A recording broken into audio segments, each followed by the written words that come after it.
sécession plébis. Qu'est-ce que tu insinues? Je ne suis pas au café du commerce, donc je vais parler un peu latin. Tous les vendredis, de 19h à 20h, venez retrouver Béranger et Marek au Café du Commerce sur Open FM. Alors, donc, cette chanson de Patrick Topalov, c'est une chanson, quand même, c'est une chanson paillarde, hein. Voilà, ça veut dire ce que ça veut dire. Il parle de bien manger, quoi, des bienfaits d'être rassasié, tout simplement. Il remercie le petit Jésus d'avoir bien mangé. Donc voilà. Ce qui rentre complètement, effectivement, donc, dans le thème de notre émission aujourd'hui.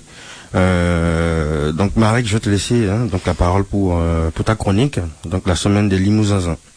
Jingle. Où le peuple fait sécession.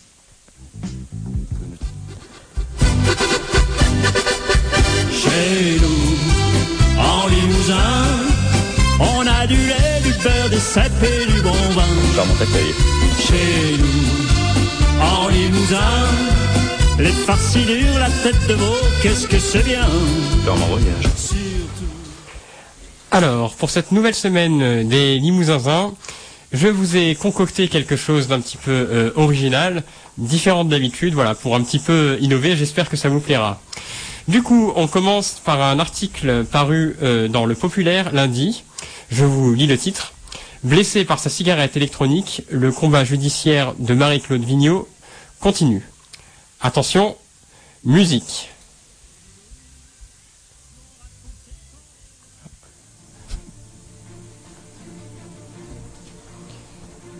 Il y a 1 an, Marie-Claude Vigneault était blessée à la cuisse gauche et au ventre.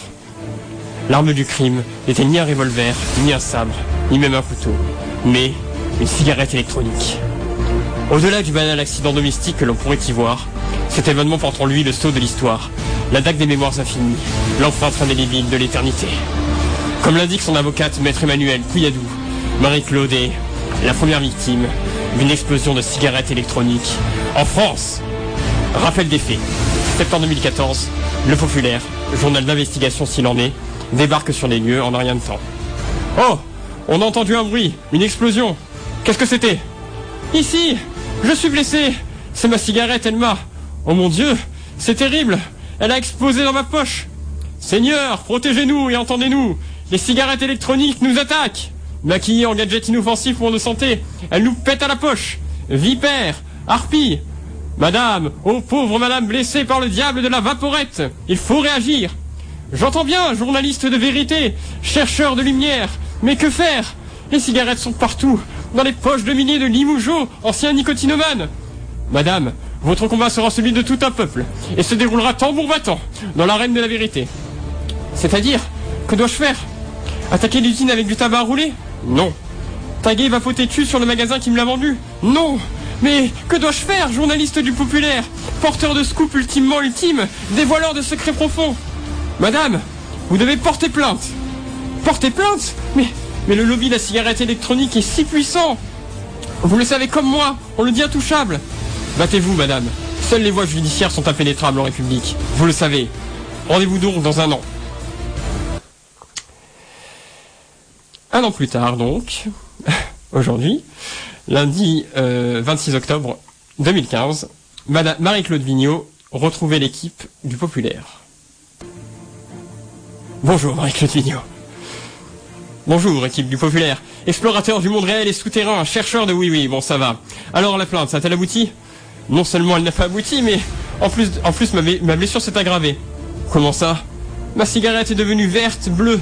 Ma cicatrice est devenue verte, bleue. Parfois elle brille dans la nuit. Les soirs de pleine lune, elle me démange. Bonté divine, mais que faire? Hélas, je ne sais pas. Du coup, nous imaginons tout de même que cela vous a bien dégoûté de la cigarette électronique. Fini la vaporette, hein, n'est-ce pas, madame Vigneault? Ah mais non, mais pas du tout. Quand même, je ne suis pas une extrémiste. Non, juste, j'ai changé de marque. Donc, affaire à suivre à ce sujet-là. Donc évidemment, dans ce que j'ai dit, il n'y a pas tout qui est à 100% vrai. Hein. J'ai un petit peu arrangé la vérité. Je l'espère justement, parce que quand tu me parles de plaie qui devient verte ou bleue, je sais pas si c'est vrai ça. Hein. Eh ben alors ça, apparemment, je conseille à nos auditeurs d'aller voir l'article du Populaire. C'est vrai, c'est ce qu'a déclaré cette personne qui s'est fait exploser par une cigarette électronique. Ah ouais, quand même. Bon, il faut pas rigoler, mais. Et elle a refumé quand même derrière. Elle a continué à fumer par derrière, mais elle a continué les vaporettes, quoi. Donc elle a pas repris la vraie cigarette. Oui, a continué les vaporettes. Ouais, en changeant de marque. Elle pensait que ça la sauverait des attaques de cigarettes électroniques. Bon, pourquoi pas, hein, Bah oui. pourquoi pas.